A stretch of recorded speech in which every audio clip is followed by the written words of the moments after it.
Katika kulinda maadili, ndugu zangu, na mimi ninakemea kama alivyozungumza shekhe wetu, mji wetu ni mji wa kiungwana, ni mji wa kidini.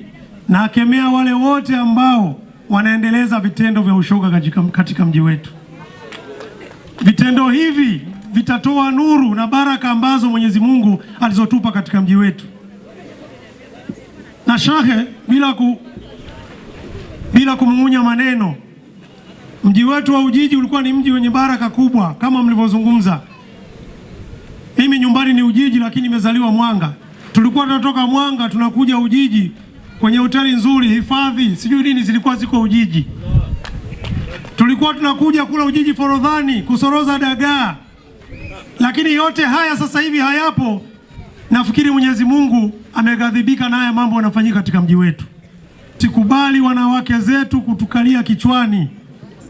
Tunazo taarifa hapa, wako shemeji zetu, ninyi ndio mnasimamia mambo haya ya sherehe kuwaita mashoga, mambo ambayo yanakiuka taratibu na mila za mji wetu.